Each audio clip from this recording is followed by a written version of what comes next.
Hello, this is a story to mark the festival of Beltane, which is an ancient Irish festival. It's also celebrated in Wales under a different name at the start of May. In Wales it's called Calan Mai, the beginning of the month of May. Both Beltane and Calan Mai can be celebrated, as many people do, on the 1st of May, or others wait for the time when the hawthorn tree comes into blossom. The one growing in my front garden isn't quite in blossom yet. It will be, I'm sure, in a few days' time, so I'll be celebrating then. But many other people are already celebrating, hence putting this story up now. And this is a story called Under the Hawthorn Tree, which is set at this time of year and marks the importance of this particularly wonderful and magical tree, which is much associated with the fairy folk and has all sorts of strange folklore about it. So, Under the Hawthorn Tree. Idris was a fool, an idiot, a cretin. He was useless, he was worthless.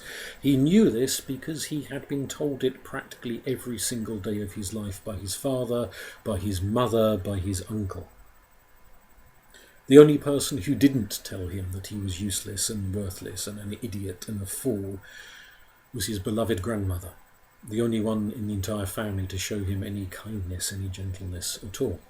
Indeed, when his father was on one of his drunken rages, his fists flying, his belt making contact with anything in sight, whether his wife or his child or his dog, Idris would seek solace, seek refuge with his grandmother. And they would go to the far edge of the fields which his father farmed, and there they would sit under the canopy of the hawthorn tree. Summer or spring or winter or autumn, there they would sit. And in the warm days, his grandmother would tell him stories, folklore, the old legends of Wales. And in the cold days, they would just wrap a blanket round each other and sit and watch the leaves blowing upon the wind, the snow blowing upon the wind, and wait for Idris's father to pass out drunk.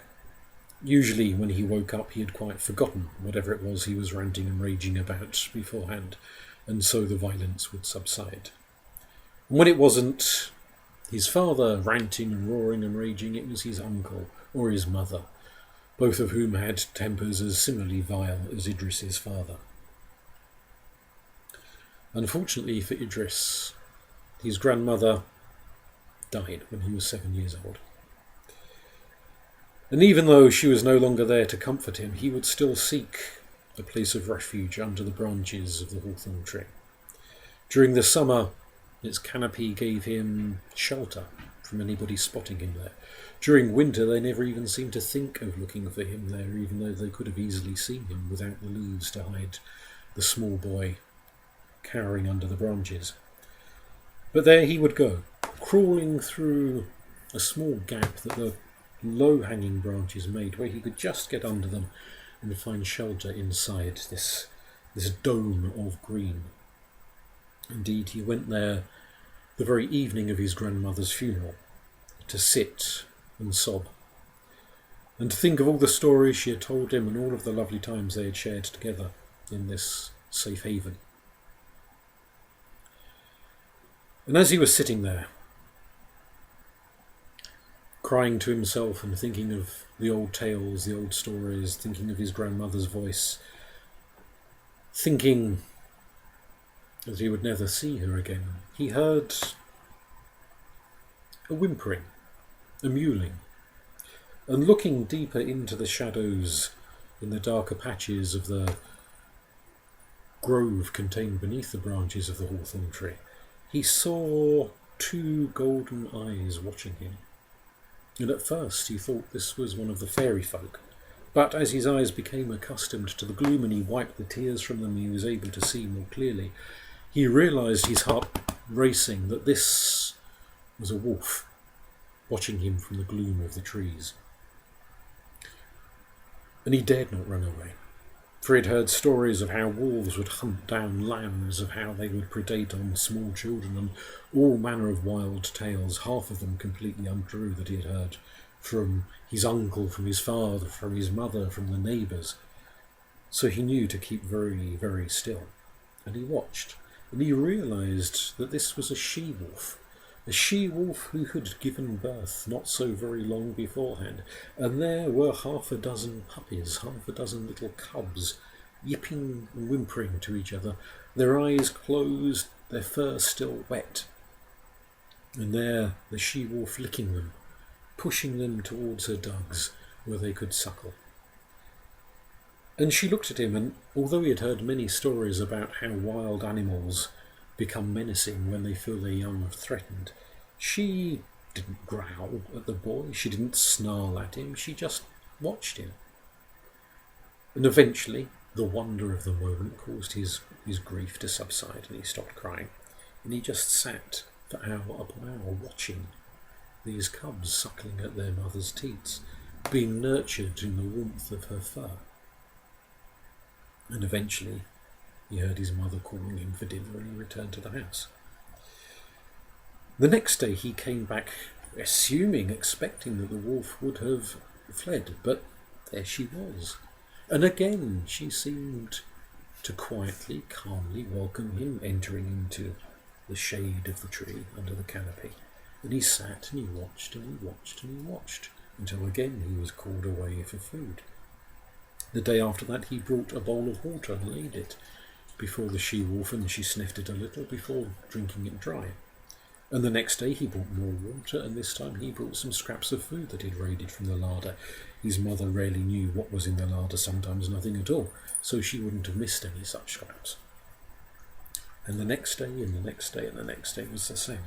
He would spend whatever free time he could scrabble from the farm, sitting, feeding, watering, just watching the she-wolf and her offspring. As the weeks rolled past, he could watch the cubs getting bigger and bigger and bigger, more and more independent. He saw their eyes open. He saw them tussling and playing with each other. He watched their banter, and his heart filled with wonder. Although he no longer had his grandmother and her stories to find comfort, he had this wolf and her cubs. But it occurred to him, listening to his father and his uncle ranting and roaring about the wild animals up in the mountains around their farm, that they feared predation by eagles, by wolves, by bears, by all manner of things, and they threatened to go out hunting with bows and arrows and spears to kill anything that came too near. They swore by God, they swore by Jesus, they swore by the Virgin Mary that they would slaughter anything that intimidated their cattle, their sheep, their few goats, their handful of chickens. And so Idris, the next day, when he went to visit the wolf and the cubs in the glade, spoke to her, not knowing if she could understand him, but in the way of children he spoke to her and said that she was in danger, that if his father, if his uncle knew she was there, they would come and they would kill her and they would kill the cubs. And he said to her that she must go. And she looked at him, her great yellow eyes, and maybe she understood, because she licked his hand, the very first time she had done such a gesture. And when Idris returned the next day, he fully expected to find nothing but leaf mulch beneath the branches of the hawthorn tree. But she was still there, and the cubs were still there, sufficiently independent by now that they were playing and tussling with each other all the more than ever before. And as Idris sat and watched, one of them, with the brightest yellow eyes, just like his mother, wandered up to him and sniffed him and licked his hand, just the way his mother had done the day before.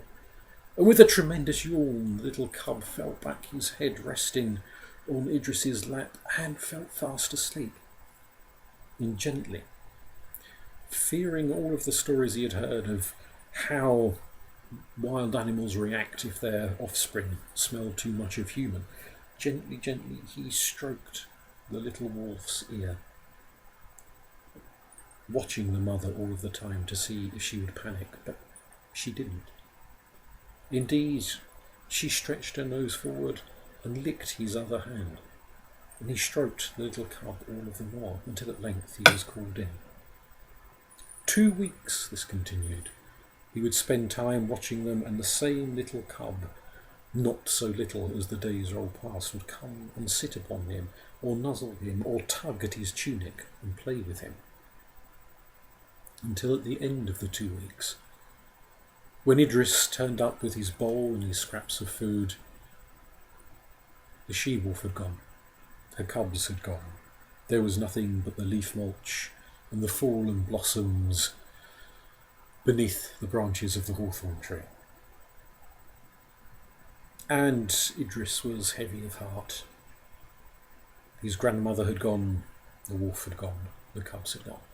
But he took comfort knowing that if they were up in the mountains, then at least they were safe from his father and his uncle. And he sat a while and thought a while before wandering off away from the tree. And it was a full week before he returned to the tree. A full week before his father flew into yet another rage, fists flying, and Idris, with a black eye and bruises, had to flee the house and sought security under the tree, hearing his father ranting and raving and demanding that he return for a proper beating in the distance. And as he sat under the tree shivering and shaking, something wet nuzzled his hand, and startled, he sat back and looked and saw the cub, now all the bigger, sitting there watching him with his yellow eyes. And he looked around and he could see no other cubs. He could not see the mother. And he looked, and there, in the distance between the branches, way off amongst the other trees, he could see the glinting eyes that he assumed must belong to the mother. And the cub sat and played with him for an hour, tugging at his tunic, frolicking with him, rolling with him, pulling at sticks. And the two of them were lost in the moment, and Idris's cares, his worries, his fears subsided. And at length, when the wolf wandered off, he realised he couldn't hear the ranting and raving of his father in the background, and so he felt safe to creep back home. The next day he came again, not fleeing his father's violence this time, but for curiosity. And again there was the wolf waiting for him. And the next day, and the next day, and the next day. And whether he came in the morning, or in the afternoon, or in the evening, the wolf would be there, waiting for him, as if somehow it could hear his approach and came to sit beneath the canopy of the hawthorn tree. Weeks rolled into months. The wolf grew bigger and bigger and bigger. Months rolled into years. Idris grew bigger and bigger and bigger. He was not a burly youth the way his father and his uncle were. He was slim, but he had some of their height. The wolf, whom Idris had taken to naming Beltane, which means the wolf cub, had height, but like Idris was a gangling young wolf. And the two of them wouldn't play and tussle quite so much as the wolf grew into adolescence, but they would sit and Idris would stroke the ears of the wolf, and the wolf would recline his head and yawn and sometimes lay his head in Idris's lap. Not quite the way a dog will, but with the dignity of a wolf. And then, at some signal that Idris could never quite hear or never quite see, up it would get, and it would lope off out of the hawthorn canopy and disappear back up the mountains, back into the forests. Idris never saw the mother again or any of the other cubs, just Beltane, who would come to visit him. And more time passed. And Idris was a young man, getting to an age where most young men were chasing after the young women of the village and thinking about marrying and settling down. But such thoughts had never occurred to Idris. He had no great interest in the women of the village, had certainly never thought about marriage. And whenever the mother brought up the subject, his father would point out how worthless and useless Idris was, and what woman would on earth want such a thing as him. Some boys might have been hurt by this, but, well, as I say, Idris had no interest in the first place, so whether or not he had any maritable value was of scant interest to him. And then, one day, at the end of April, in Idris's 18th year, his uncle died. And it was the uncle who owned the farm, the uncle who was the elder brother. And his father came into full possession of the farm rather than just a share, just an interest in the farm. And that evening, when many people, you might imagine, would have been mourning the deaths of their brother, Idris's father was celebrating beer after beer after beer after beer. He was going to become a great farmer. He was going to become a renowned man. He was going to become a leading light in the village. He was going to become a prominent figure within the church with all this land, and he would expand his land. He would get more cattle. He would get more sheep. He would get more goats. He would extend and extend and extend all of the things he would do. And the more he drank, the less joyful he became. The more angry he became, the more he thought of the taxes he would have to pay now that he was a richer man, the more he thought of the ill treatment he had received from his neighbours in the past and how he would make them pay now that he had power and wealth and status, the more he would think of the incompetence of the local king and all of his decisions and the extortionate amounts of tax that this king had imposed on one thing and another, and he started ranting and roaring, and then his eyes fell upon Idris, sitting quietly in a far corner of the room in the farmhouse. And he looked at his son, and he roared and he ranted and he raged. How could he possibly have dignity and status in the village with so inadequate a son, so pathetic a son, so talentless and useless and worthless a son? How could he feel any trust in leaving his estate, his farm, to so useless an individual? And soon, to accompany the words, there came the fists and the violence, and the beating got worse and worse and worse. And this time, when Idris tried to make it out the door, his father, for all of his drunkenness and his staggering around the farmhouse, was the quicker, and floored him with a punch, and started kicking and laying about him with a belt. On and on and on it went, seemingly for an hour, although it was probably nowhere near that period of time, but it felt it to Idris. Until at last, perhaps with one punch too many, everything became black.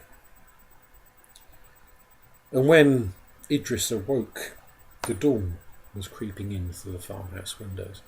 His mother was sprawled in a chair, nursing a black eye of her own, fast asleep, head upon the kitchen table. His father was passed out near the hearth, snoring like a drunken pig. And Idris managed to stand to his feet, his whole body aching, blood streaming from his nose, one eye swollen shut, his ribs aching so much he felt sure that they must be broken, barely able to breathe. He limped and limped and limped, every part of his body aching and throbbing. He limped out of the house, and though the father was well asleep, and there was no immediate danger of him waking up, Idris knew where he wanted to go. And slowly, he made his way down to the hawthorn tree, now in full blossom, ready to celebrate the Calan Mai, the start of the month of May. And gasping and wheezing, coughing up blood every few steps, Idris fell to his knees and crawled through the gap that he'd once been able to get through so easily as a young lad. But now the size of him was the more difficult, and the branches would scratch at his already bruised and broken flesh. Inside he limped, and there he rested against the trunk of the hawthorn tree. And he waited and he waited. and only a few minutes had passed when he felt something wet nuzzling against it, and a great tongue licking at the blood that was oozing down his cheek. And there was Beltane the wolf, looking at him with great yellowed eyes. "Oh, Beltane," Idris sighed. I wish I were a wolf. I wish I could run up into the mountains with you and leave all of this behind forevermore." "Would you be a wolf, or would I be a man?"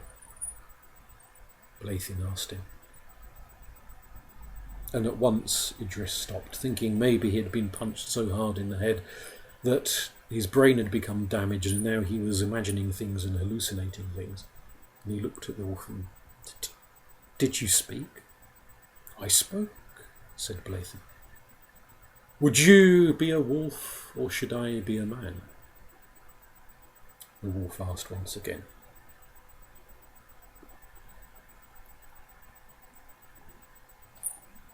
Idris didn't know what to say. Truly I am gone insane, he thought. Truly I have become mad. With the damage to my head, it has dislodged something and I've lost my wits. "Let me give you the choice more fully," said Beltane.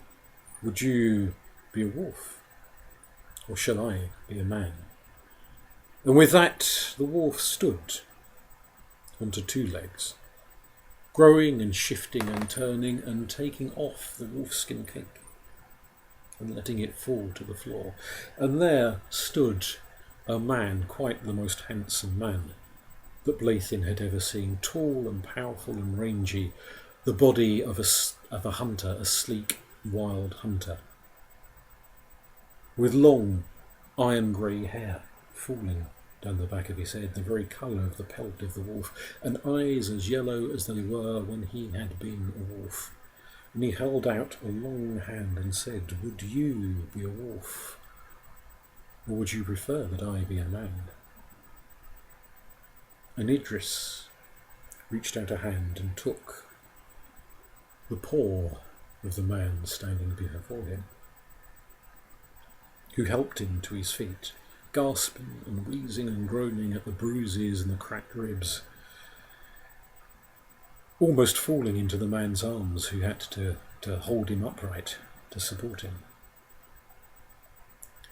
And Idris said, "I would that you be a man."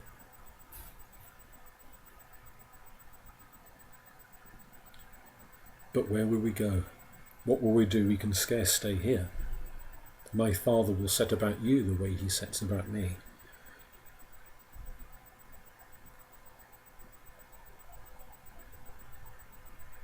Beltane said, "There are more worlds than this. Let us go beneath the canopy forever." And as the two of them stood and watched, the trunk of the hawthorn tree seemed to split and to crack and to widen. Already thick, it became thicker as the doorway grew wider and wider and wider. "There is a world," said Beltane, "in which I am not hunted, and you will not be hunted. A world in which you and I may be together." And taking the young man's arm, he helped and walked and supported him. And they stepped together into the hawthorn tree, which sealed shut behind them. And where they may be in this day, who knows? But they are wild, and I am sure they are happy. Thank you.